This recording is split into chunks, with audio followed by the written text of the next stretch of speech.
बिस्मिल्लाहिर्रहमानिर्रहीम।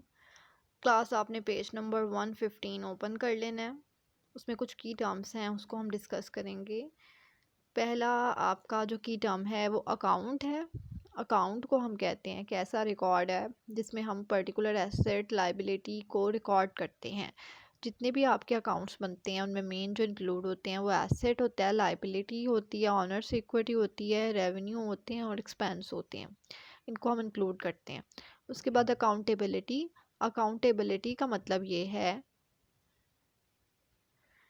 अकाउंटेबिलिटी का मतलब ये है कि आप एक्शंस को रिपीट करते हैं जब उनका रिकॉर्ड बनाते हैं, और अकाउंटिंग रिकॉर्ड्स को इंटरनल कंट्रोल प्रोसीजर के ज़रिए उनको चेक करते हैं।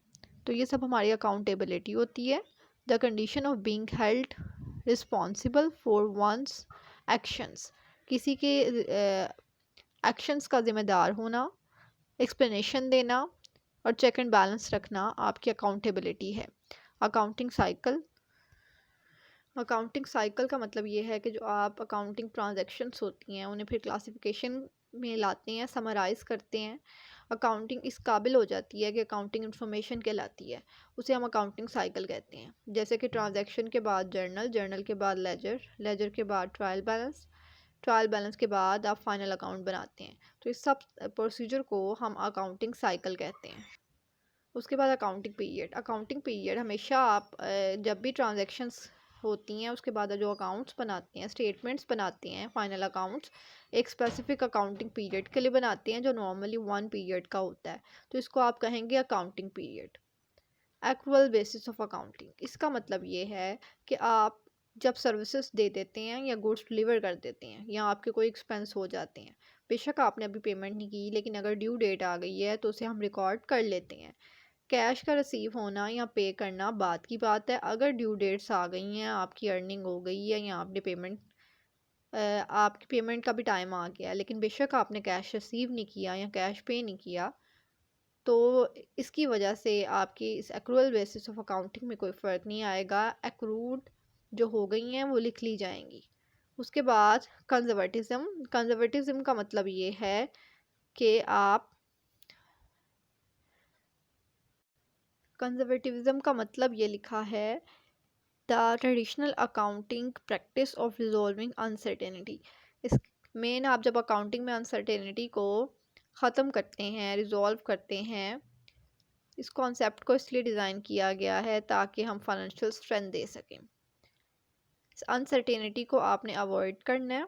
जब भी आप अकाउंट्स स्टेटमेंट्स बनाएंगे, आपके जितनी भी स्टेटमेंट्स हैं वो क्लियर होनी चाहिए, किसी को देखकर समझ आ जाए, एरर्स और फ्रॉड से पाक होनी चाहिए। उसके बाद क्रेडिट। क्रेडिट का मतलब ये है कि जब अपनी गुड्स या कुछ भी आप रिकॉर्ड करते हैं, आप ये देखते हैं वो क्रेडिट ट्रांजैक्शन है या कैश ट्रांजैक्शन है। अब जो आपके लेजर अकाउंट में राइट साइड पे हम कुछ एंटर करते हैं तो वो क्रेडिट सेल्स भी हो सकती हैं। क्रेडिट का मतलब ये होता है या तो आपकी जो एसेट्स हैं वो कम हो गए हैं या लाइबिलिटीज़ ज़्यादा हो गई हैं या ऑनर्स इक्विटी ज़्यादा हो गई है। ऑनर्स इक्विटी और लाइबिलिटीज़ जब भी ज़्यादा होती हैं वो क्रेडिट होती हैं। जो एसेट्स हैं वो जब भी कम होते हैं वो डेबिट होती हैं। उसके बाद डेबिट। डेबिट का ये मतलब है जब भी आपके एसेट्स इंक्रीज़ होते हैं, आपकी लाइबिलिटीज़ कम होती हैं, ऑनर्स इक्विटी भी कम होती है, तो वो कहलाती हैं, उसे हम कहते हैं डेबिट। जब भी आपके एसेट्स इंक्रीज़ होंगे हम उन्हें डेबिट करेंगे, जब लाइबिलिटीज़ ऑनर्स इक्विटी डिक्रीज़ होगी तो हम उनसे डेबिट करेंगे। उसके बाद डिविडेंड। डिविडेंड हमेशा हम जो परचेज़ करते हैं शेयर्स, शेयर होल्डर को हम प्रॉफिट की अमाउंट पे करते हैं in the form of dividend. Dividend की सूरत में हम उन्हें उनकी प्रॉफिट को पे करते हैं। Double entry accounting. इसका मतलब ये है कि अगर आपने कुछ डेबिट किया तो क्रेडिट आप लाजमी करेंगे। हमेशा एंट्री के 2 इफेक्ट्स होते हैं, एक अकाउंट या एक से ज़्यादा अकाउंट डेबिट होता है या एक से ज़्यादा अकाउंट क्रेडिट होता है। उसके बाद एक्सपेंस। एक्सपेंस आपको पता है जितनी भी कॉस्ट हम बेयर करते हैं गुड्स को रिसीव करने में, डिलीवर करने में, उन पे उनको रखने के लिए, वो सब एक्सपेंसेस हैं, बिज़नेस चलाने के लिए किए जाते हैं। Fiscal year. फिस्कल ईयर का मतलब ये है कि 12 मंथ के अकाउंटिंग पीरियड को जो बिज़नेस अडॉप्ट करता है उसको फिस्कल ईयर कहते हैं।